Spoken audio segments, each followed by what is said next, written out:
Ao longo das estradas e dos encontros, percorremos Portugal de norte a sul, um itinerário como através a sua história, através dos lugares classificados pela Unesco.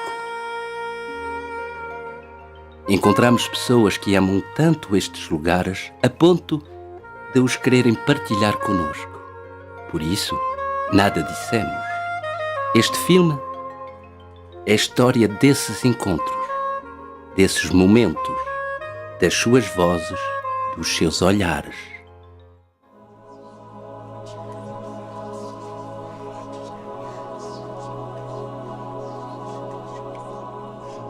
Nos anos 90, quando os arqueólogos descobriram as gravuras, nessa altura já estava a decorrer a construção de uma barragem, de uma mega barragem, que iria deixar submersa todo este património de arte rupestre único no mundo, descoberto até alta altura. É o sítio arqueológico maior de gravuras ao ar livre que existe a nível mundial.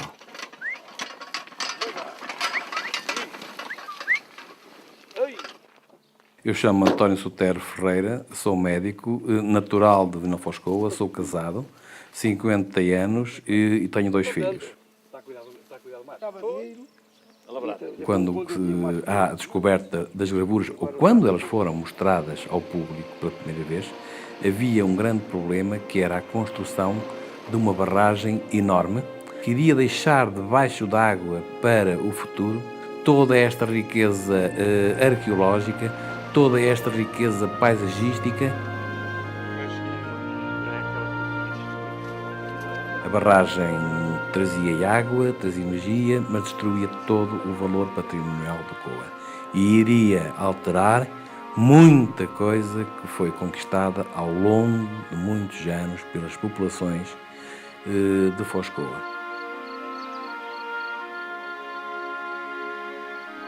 E a partir dessa altura, eu, mais um grupo local de pessoas que abraçaram a defesa das gravuras, juntamente com grupos de arqueólogos e intelectuais e muita gente a nível mundial, que quiseram preservar o Vale do Coa, e cada vez que era visitado por pessoas diferentes, mais apaixonados nós tínhamos da nossa causa.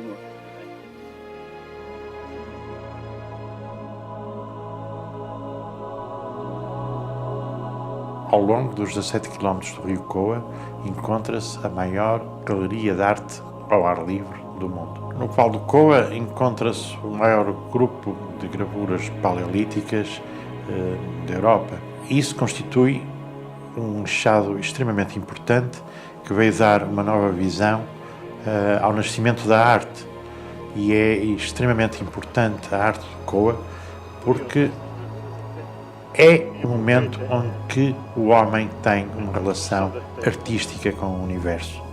O homem consegue exprimir através do desenho e do traço alguns sentimentos, algumas ideias, algumas memórias, alguns futuros que, no fundo, constituem a essência da arte. No Vale do Coa está o momento alfa da história da arte.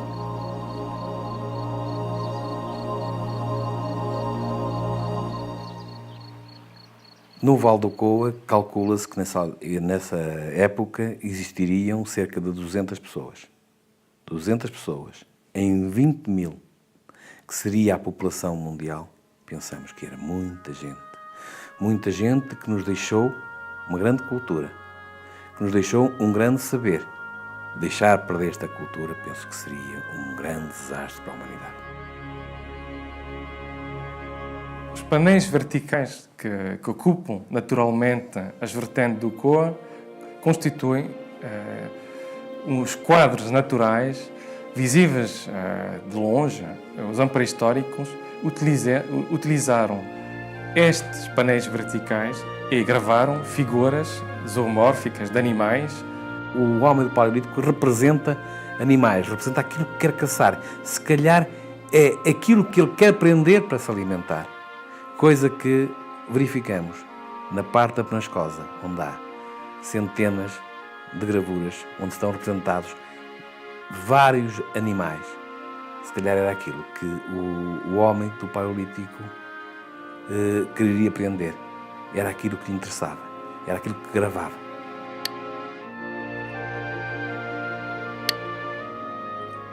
Neste sentido, para passar estas ideias, para passar estes símbolos que foram gravados, os animais, as figuras que foram gravadas, utilizaram 3 técnicas.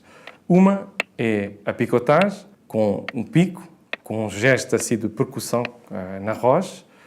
Outra são incisões, que pode ser assim extremamente finos, traços extremamente finos nas rochas. E o outro é um traço mais profundo, que vai riscar completamente, com uma abrasão, e vai marcar mais profundamente a rocha.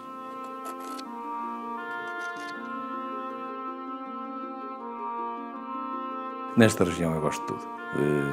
Foi por isso que eu vim para cá. E temos uma coisa que é maravilhosa. Temos uma paisagem lindíssima. E de todas estas paisagens ainda temos o Vale do Coa, que quando se começa a descer parece que entramos num outro planeta. É uma coisa singular, uma coisa única.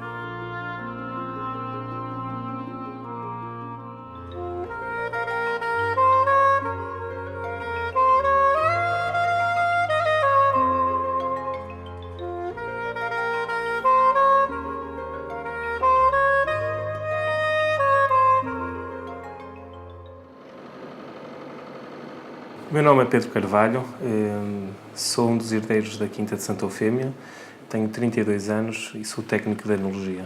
Sou casado, minha mulher é de Lisboa, temos 2 filhos, nasci no Porto, mas sempre vivi aqui na Quinta. Aqui na Quinta comecei a trabalhar em 1997, na parte técnica dos vinhos e da vinha, e na parte comercial também. Hoje em dia tenho o apoio da minha irmã Lúcia Carvalho, que ela é enóloga, e pronto, somos uma equipa, uma dupla, que espero que vá ter algum sucesso. A história dos vinhedos do Douro é muito particular, portanto é um trabalho feito à mão. Todos os muros que podemos olhar feitos em xisto, foi tudo feito à mão, pelo esforço do homem. É uma agricultura de montanha, já por si muito trabalhosa, muito dura. Antigamente havia maior quantidade de muros, hoje em dia já há outras formas de plantar a vinha, como os patamares com os taludes em terra ou as vinhas ao alto, portanto modificou um bocado. Não deixa de ser uma agricultura de montanha e muito trabalhosa.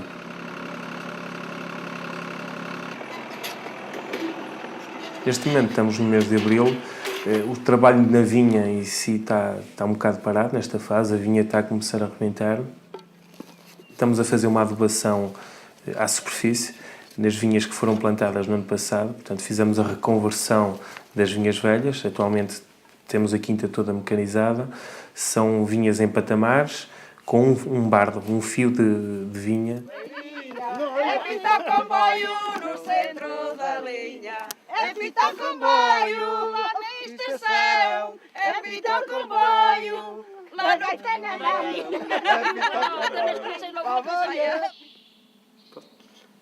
A história da minha família sempre esteve ligada ao mundo dos vinhos. Começou com o meu bisavô, o meu avô e o meu pai, portanto sempre fizeram vinho cá na Quinta e venderam para Vila Nova de Gaia.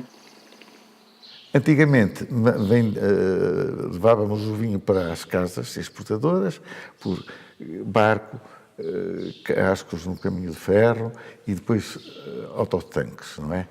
E agora, convosco, está a vendê-lo diretamente ao consumidor.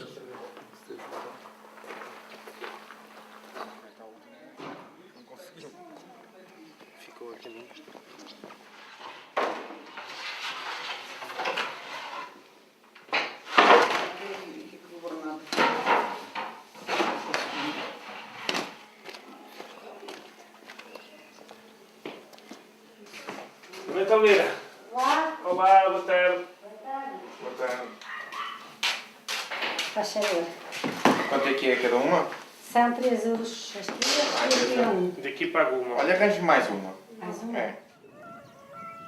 A história dos vinhedos do Alto Douro já é muito antiga, já no século III e IV já havia vestígios de equipamento ligado ao vinho. Mas a importância maior, penso que foi a partir de 1756, quando o Marquês de Pombal fez, sim, a demarcação da região, colocando 336 marcos a demarcar a região do Douro, onde se podia fabricar o vinho do Porto. Cada marco tinha um número. Isso determinava que aquele vinho podia ser exportado para a Inglaterra. Eu penso que o que levou a Unesco a classificar o Douro como património mundial é, sem dúvida, a paisagem. Temos paisagens únicas no mundo. A cultura, o clima, ser uma paisagem construída também por causa de todo o trabalho que existe à volta dos muros, a singularidade do vinho do Porto e por ser também a primeira região demarcada do mundo. Penso que também é preciso senti-lo, cheirá-lo, mastigá-lo. Temos que vir até ele, vir até cá e sentir o calor e os cheiros da região. Só assim é que se percebe o Douro e é que se percebe a forma como um douriense fala.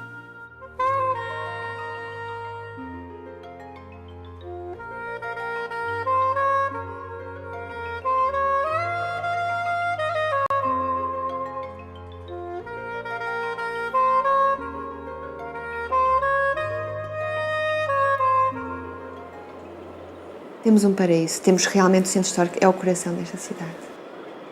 Chamo-me Luísa Duval, vivo no Porto há 30 anos, sou designer gráfica, tenho uma empresa de design gráfico, vivo e trabalho no centro histórico. O centro histórico é um elemento muito inspirador para mim. Eu gosto imenso de fazer uma circulação, quer física, quer viajar, sonhar um pouco nos percursos da cidade. Você não pode sobrepor, você tem que juntar. E repare, a Igreja de Santa Clara é um elemento de eleição para mim, pela evocação que tem do barroco na cidade do Porto, que eu comparo muito com o design gráfico. É a exaltação cênica, é a ausência das simetrias de regras, e o design é isso. Eu apelo às emoções e aos sentimentos. Podemos eleger Santa Clara como um protótipo do barroco na cidade do Porto? Acho que sim. Até podemos considerar Santa Clara um ex-libris desta cidade em termos de talha barroca, porque Santa Clara é uma caixa dourada e, como você pode ver, temos aqui estes magníficos anjos, quer em escultura de individuais, quer exatamente fazendo estes atlantes, e ainda, sobretudo, em cima, no baldaquino, com talha joanina, encimar este magnífico retábulo, que marca realmente um trabalho de um bom artista, Miguel Francisco da Silva, o homem que é o responsável por toda esta beleza. O centro histórico é muito característico pela encosta em anfiteatro, que constrói um tecido urbano em cima de granito, que é de uma genialidade muito particular. E nasce uma cultura ao pé de um rio, o Rio Douro, que na maior parte das civilizações é assim que acontece, não é?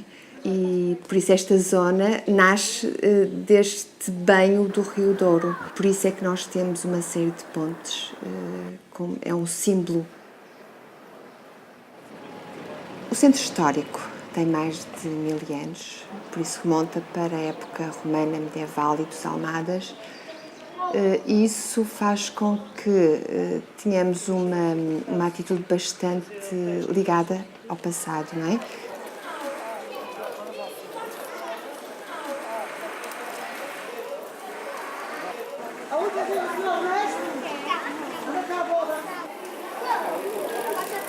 Nestes últimos 15 a 20 anos, que evolução é que notou mais evidente na zona histórica do Porto? A diferença é grande. Há uma diferença, primeiro, porque as casas realmente são melhores, embora não estejam totalmente recuperadas todas, mas as pessoas vivem muito melhor, têm condições de habitabilidade muito superiores às que tinham. Não há comparação possível. E isso não foi acompanhado pelo desenvolvimento social. Há coisas que que eram importantes na cultura, nas possibilidades das pessoas poderem desenvolver a sua maneira de estar e ser. As dificuldades são praticamente as mesmas, as coisas quase ficaram na mesma. Qualquer tipo de classificação, como foi no caso do Porto, a património, valoriza sempre qualquer espaço urbanístico, um sítio, porque há uma valorização, há uma progressão da autoestima, o que se reflete socialmente. As pessoas têm uma atitude muito mais progressiva.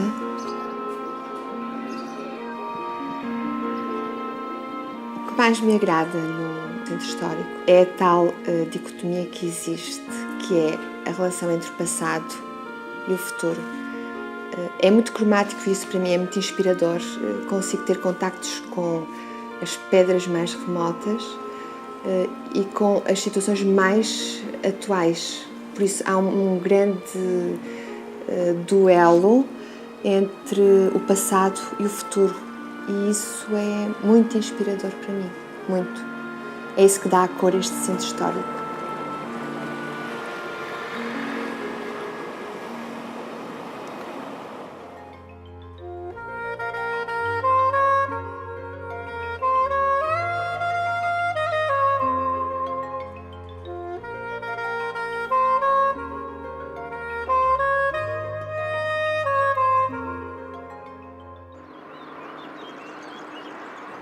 Portugal, enquanto nação, nasce em Guimarães.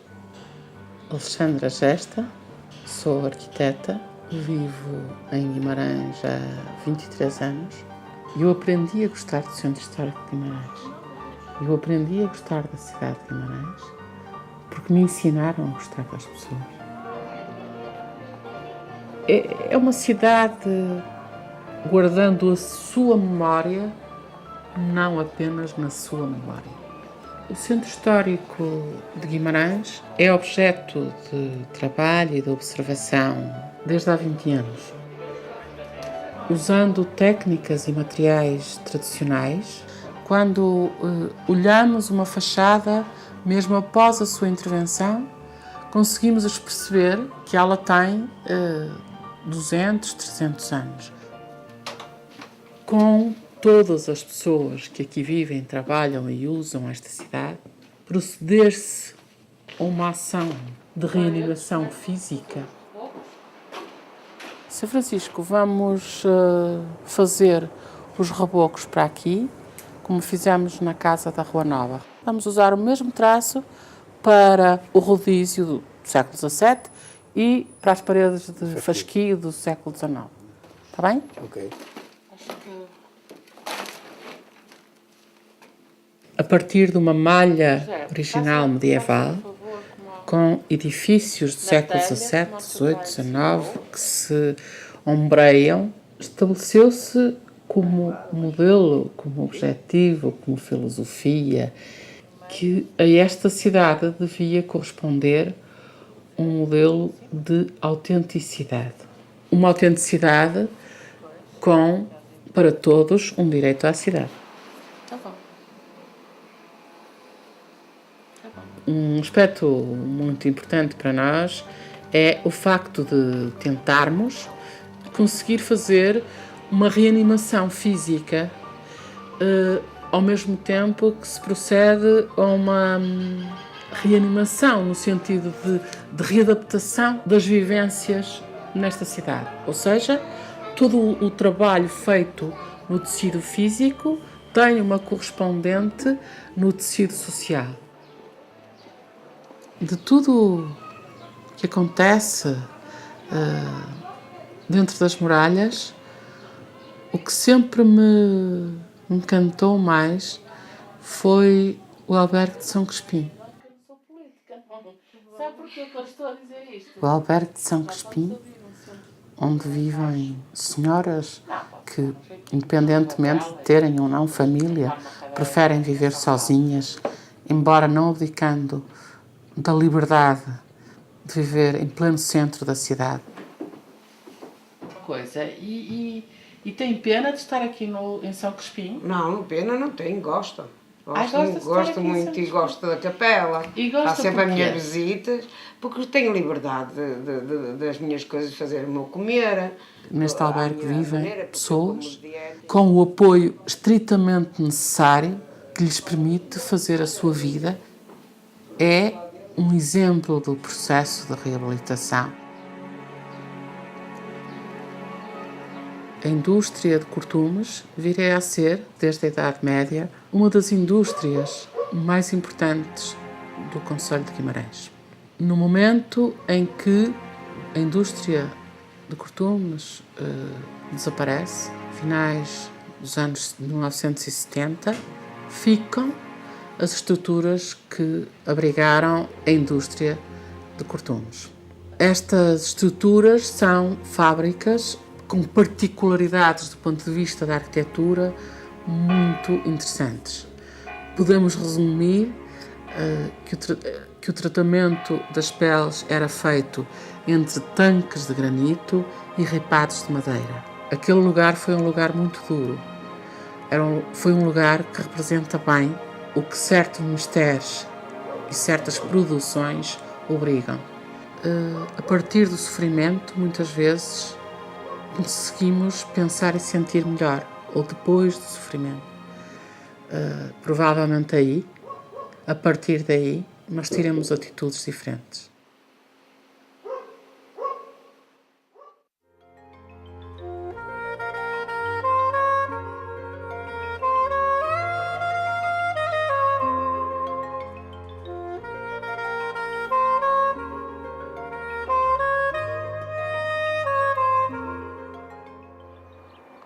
A verdade é que a vila, a povoação, que hoje é a Vila da Batalha, nasce com a construção do mosteiro.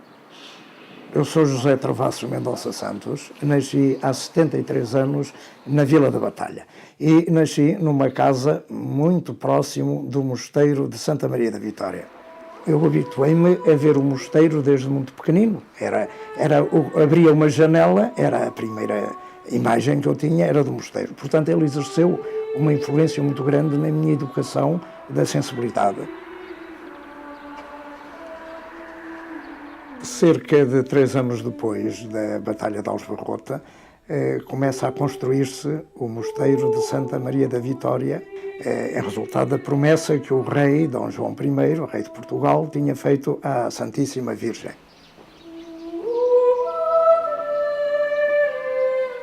O pórtico principal do mosteiro é essencialmente a glorificação de Cristo, é a glória de Cristo. E entre outras curiosidades tem uma coleção, digamos assim, de anjos músicos com os instrumentos do século XV.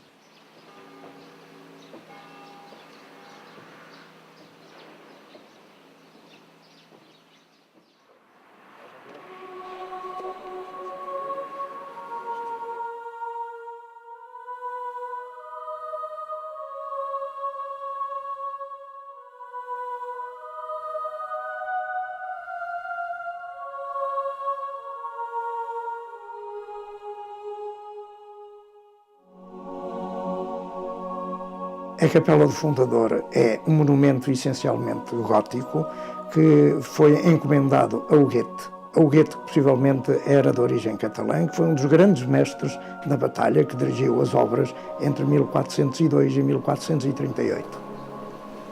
Na Capela do Fundador foi mandada construir por Dom João I para seu túmulo e de sua mulher, Dona Filipa de Lencastre, e também dos descendentes.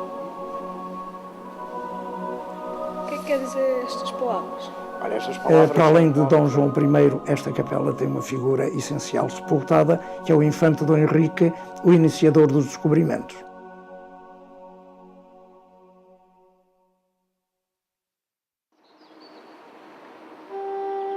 O mosteiro tem um significado muito particular na história de Portugal. É um monumento gótico, sem dúvida nenhuma, mas é neste monumento que se inicia o manuelino, que é o estilo arquitetónico português por excelência. O estilo, esse então, tem um significado muito particular, porque está profundamente relacionado com a expansão portuguesa. O claustro real, ou de Dom João I, É ali que surge pela primeira vez o manuelino e surge apenas como estilo ornamental nos arcos góticos.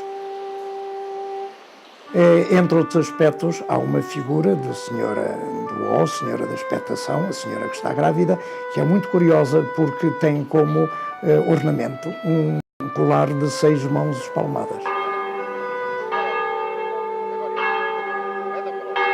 As capelas imperfeitas, assim chamadas porque nunca foram acabadas, foram destinadas a panteão do rei Dom Duarte.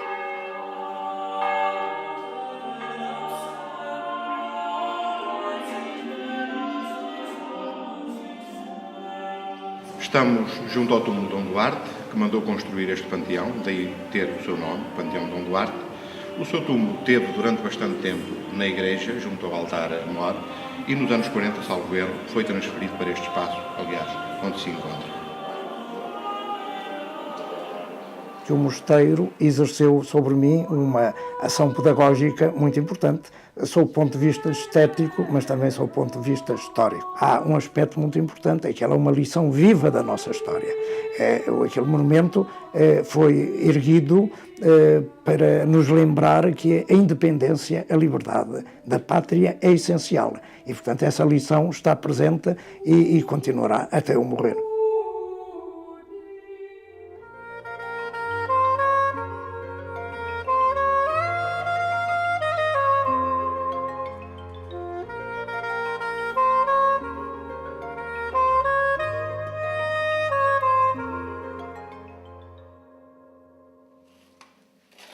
Eu chamo-me Vítor Hugo Sacadura, tenho 27 anos, sou um alcobacense, moro em Alcobaça e sou pintor de azulejos e não só. Eu faço pintura em tela, sobre qualquer suporte. É realmente isso que eu gosto mais de fazer. É um trabalho expressionista, digamos assim, não figurativo, completamente abstrato, é quase uma fuga da pintura do azulejo. Eu uso todo o material que me vem à mão, pouco convencional. Bom, a ideia é tentar chegar ao máximo possível à natureza em si, às raízes até da própria condição humana. O Mosteiro de Alcobaça foi construído no século XII, foram terras doadas por Dom Afonso Henriques, à Ordem de Cister. A questão de fundo é que realmente era preciso povoar esta zona, que eram zonas assoladas por causa da guerra contra os mouros. De facto, a influência dos mouros na região foi extraordinária, não só na região e no país. Que o desenvolvimento agrário, industrial, enfim, hidráulico que eles trouxeram foi extraordinário, foi fantástico. Pedro e Inês viveram no século XIV. Eles conheceram-se porque Dona Inês era dama de companhia da Infanta de Castela com quem ele se casou. Esse é que foi o problema.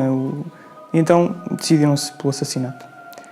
Dom Pedro mandou trasladar o corpo de Inês de Coimbra para Alcobaça.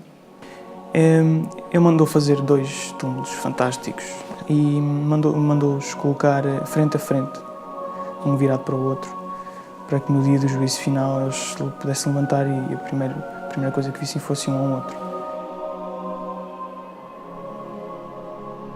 São 2 túmulos lindíssimos, trabalhados numa escultura gótica, tardo-medieval, lindíssimos.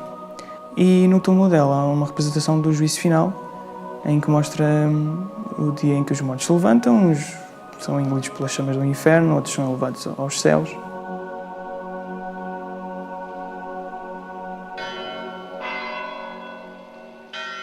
É o claustro de Dom Dinis, é assim conhecido porque foi o rei que o mandou construir. Também conhecido pelo claustro do silêncio, porque o silêncio era a regra fundamental. E era precisamente para isso que o espaço servia, era para meditação, para calma, leitura.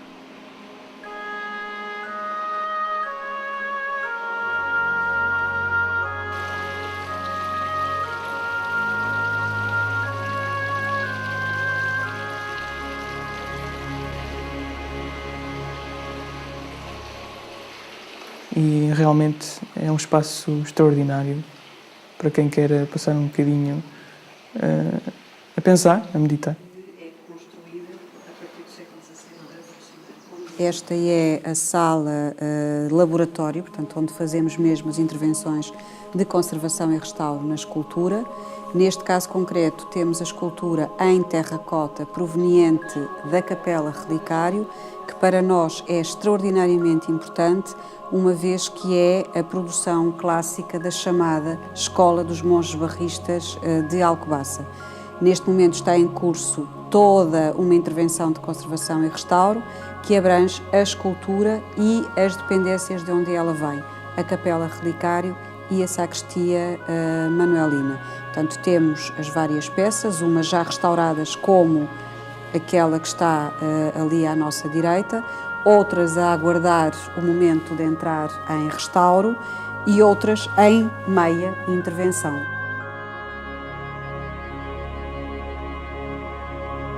Pode dizer-se que Alcobaça é uma terra de artistas e sempre o foi, desde o tempo dos monges cistercienses, que de facto eles começaram desenvolveram algumas das artes. Os monges de Cister foram grandes artistas, tanto na arquitetura, enfim, na terracota, na cerâmica, que eles desenvolveram a cerâmica. E de facto ainda hoje continua um pouco dessa tradição.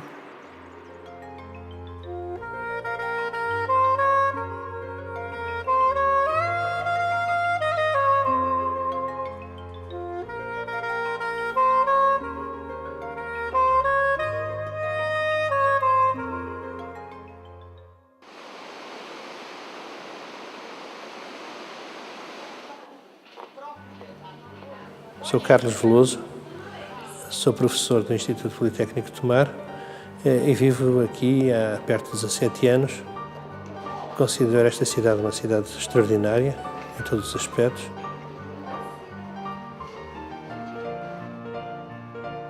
Portanto, o castelo marca também o início da cidade de Tomar, tal como a conhecemos hoje.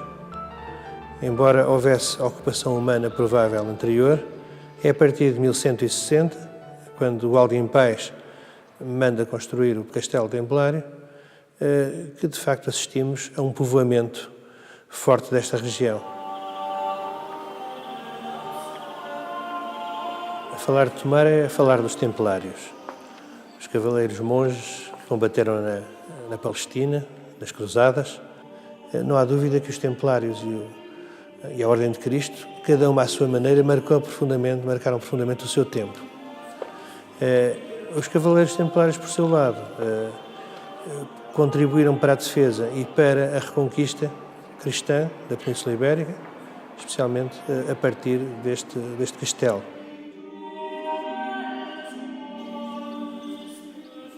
A charola foi aberto no tempo de Dom Manuel para dar acesso a outro espaço que foi a Igreja Manuelina. A sua porta é uma porta extraordinária, que sintetiza 3 estilos arquitetónicos diferentes: o gótico, o plateresco e o renascimento. É uma porta, portanto, que quase que é mais uma demonstração do ecletismo dos trabalhadores da arte de construção portugueses e estrangeiros que trabalharam em Portugal nessa altura. A charola do Convento de Cristo, de facto, foi o primeiro, é o edifício não militar mais antigo que aqui encontramos. Foi construído no final do século XII. Quanto ao recheio da charola, é extremamente rico, tanto em estatuária, a estatuária de um grande mestre flamenco que trabalhou em Portugal, que foi Olivier de Gand. E encontramos, portanto, aqui no fundo todo o repertório artístico mais importante do país, que corresponde à época áurea dos descobrimentos. Realmente essa lenda é bastante interessante, que os cavaleiros templários, antes de partirem para as suas batalhas, viriam aqui assistir às cerimónias religiosas, montados nos cavalos, assistindo à volta desta rotunda. Depois partiriam então para combater contra os mouros, contra os muçulmanos. Chamaram ao Convento de Cristo, com muita razão, o poema de pedra, na medida em que há aqui uma poética da arquitetura extremamente evidente Por outro lado, ver o Convento de Cristo é como desfolhar as páginas de um livro de História da Arte, com todas as estéticas existentes ao longo dos tempos.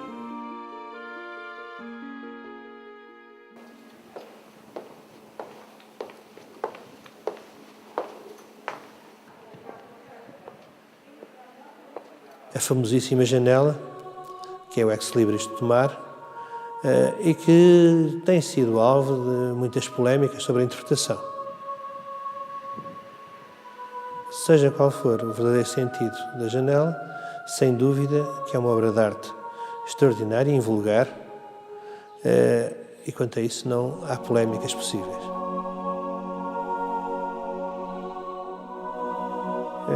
Este espaço do Convento de Cristo é um espaço que não deixa ninguém indiferente.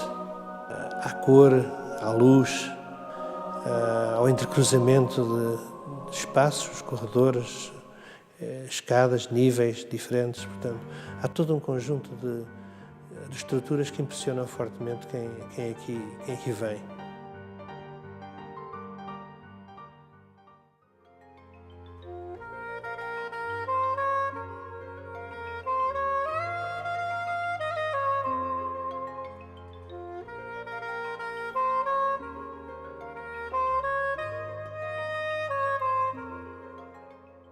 Chamo-me João Nel, tenho 81 anos e desde os 65 que me dedico a estudos sobre esta zona de Belém. Estamos aqui na Torre de Belém, um dos monumentos mais simbólicos que nós temos em Portugal, do início do século XVI, que faz com o Mosteiro dos Jerónimos um conjunto arquitetónico de especial significado em estilo manuelino e que foi classificado e de forma a que não ficassem nunca separados pela Unesco. Portanto, a classificação da Unesco obriga a que Jerónimos e Torre de Belém estejam unidas. O que é verdade é que a Torre de Belém, em toda a sua história, não entrou em nenhuma ação militar considerável. Foi, sim, um elemento de controle das entradas e saídas do Tejo, sobretudo no aspecto administrativo e um pouco fiscal, e sobretudo, ganhou prestígio em torno do coração dos portugueses, porque estes portugueses, os portugueses que espalhavam pelo mundo, faziam-no, até há muito pouco tempo, sempre via marítima, ou quase sempre via marítima, e a partir do Tejo. Ora, essa imagem devia ser a última bonita que eles guardavam na sua retina e no seu coração. E era a primeira que viam no regresso, quando voltavam cheios de soldados.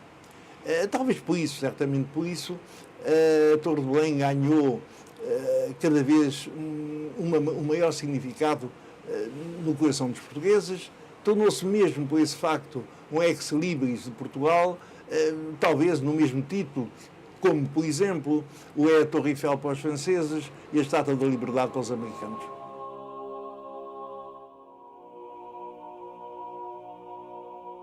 Quando, no fim do século XV, Dom Manuel I resolveu fazer este mosteiro, o mundo estava em explosão. Dom Manuel sentia-se como um iniciador de uma nova dinastia e o dinheiro que iria, as grandezas que iam da Índia, dariam a Portugal, pensava ele, uma grandeza enorme, e a Portugal e ao próprio Dom Manuel. Para mim, Jerónimos, foi uma ideia megalómana de um rei que quis, sobretudo, mostrar ao mundo que é grande. Para mim é isso só.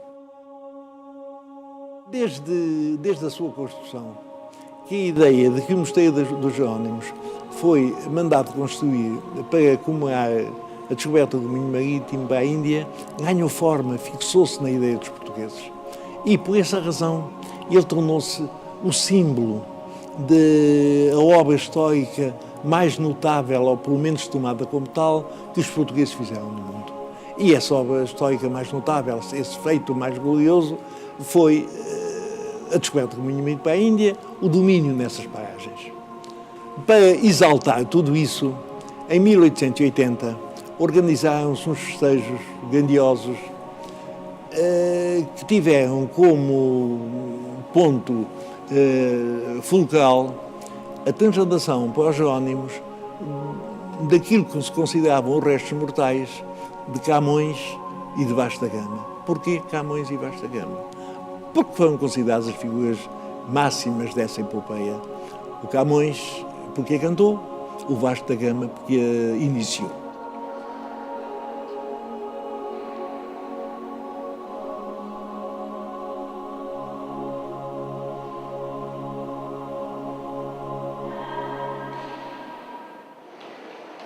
O estilo manuelino, a maior parte dos especialistas dizem que não há estilo manuelino.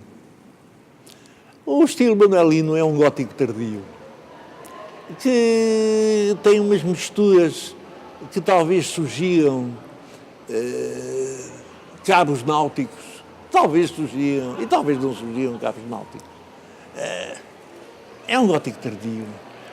Chamar estilo manuelino é que tem um estilo nacional próprio que não existe. Então, o que é que eu vou falar de uma coisa que não é verdadeira?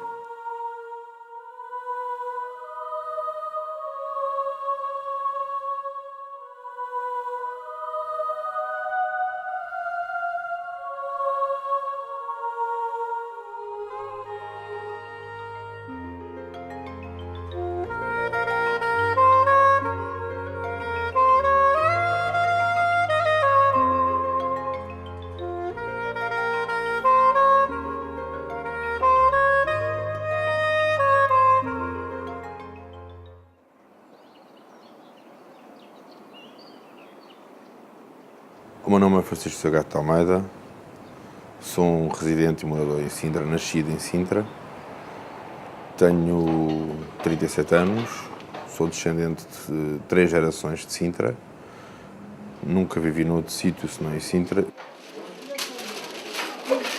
A fábrica de cajadas ainda é explorada pelo filho do fundador, meu avô, e continuamos todos a fazer cajadas com o segredo sempre na nossa família.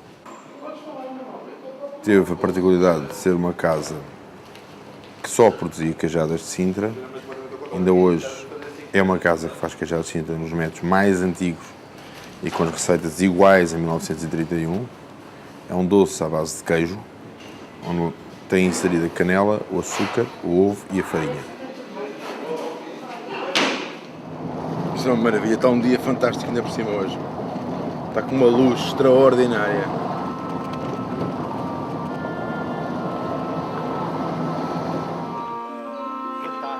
A regaleira é um espaço inserido num biju da natureza transformada pelo ser humano.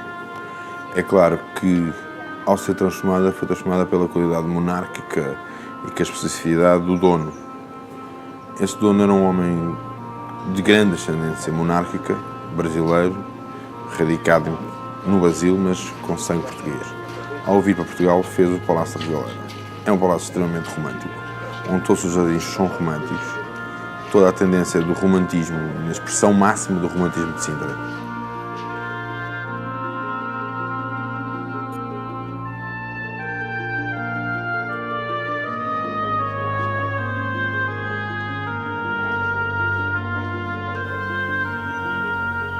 Quem não for preparado para a Serra de Sintra, quem não tiver essa curiosidade sobre Sintra, escusa de ir a Sintra, porque está sujeito sempre a estes microclimas.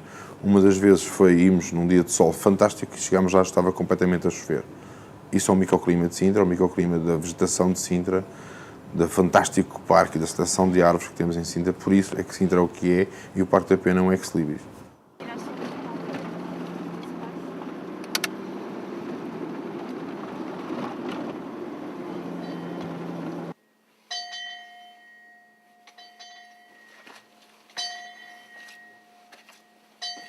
Os Capuchos eram um convento de frades que iam para um sacrifício da cultura, da leitura e da fé. Por isso, o seu tamanho, o seu reduzido espaço, a sua envergadura, que as pessoas, os frades que iam para lá, eram para ser sacrificados por um erro que tinham cometido fora da sua confraria. Os Capuchos são uma força da natureza cheia de sentimentos. Para mim, é uma peça única por a força do verde da pedra com o sentimento fantástico do que é fé.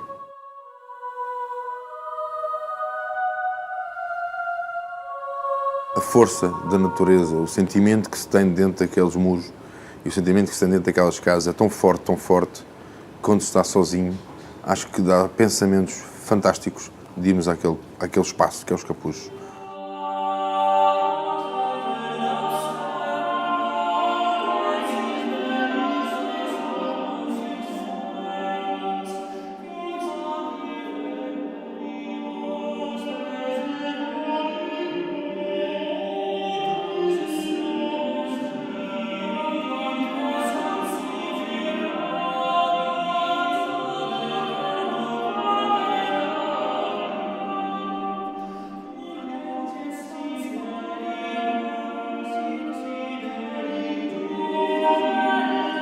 Dois sentimentos por Sintra únicos, a beleza e a nostalgia.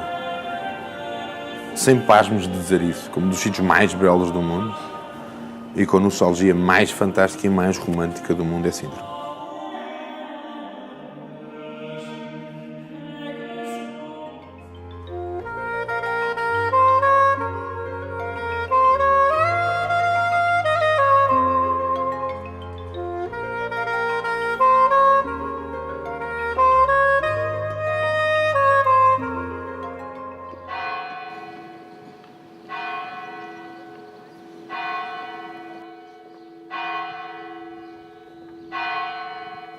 Chamo-me Margarida Maria Sabino Morgado. Vim para Évora com 2 anos. E realmente é a terra de todas as minhas referências, do ponto de vista humano, emocional, como por ter passado aqui a minha infância, a minha adolescência.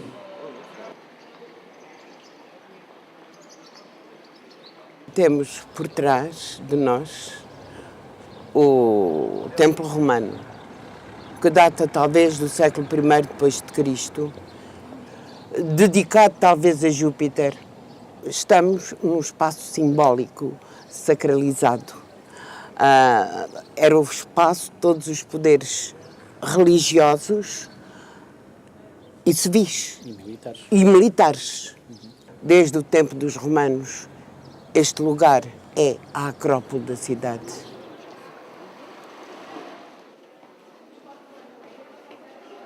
A Universidade de Évora foi mandada construir nos fins do século XVI pelo cardeal-rei Dom Henrique. Ela foi importantíssima. Por ela passaram grandes espíritos, não só portugueses, mas de toda a Europa da época. São azulejos já do século XVIII que nos representam os 4 elementos, água, terra, fogo e ar, através da personificação dos deuses antigos. E o que é interessante é que esses azulejos nos representam os elementos, representam também a própria humanidade através da figura dos anjos.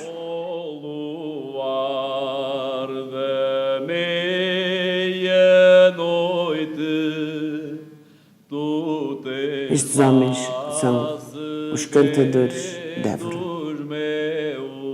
Cantavam por hábito, que era também uma desculpa para se encontrarem. Nasce o sol no Alentejo, nasce água clara na fonte, nasce em mim a saudade. Na ladeira do teu monte. Estamos na igreja vulgarmente conhecida pelos loios, dedicada a São João Evangelista. Foi mandada construir por Dom Rodrigo de Mão, enquanto panteão da sua família, ou seja, da Casa de Cadaval. Notável nesta igreja é o seu altar gótico manuelino, toda a sua carga decorativa com flores exóticas e não só, tão do gosto daquela época.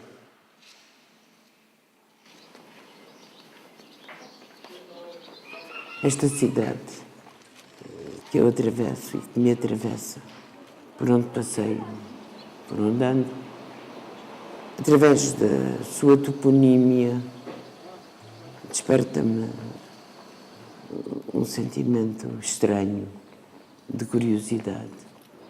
Quem são estas pessoas que deram nome a estas ruas?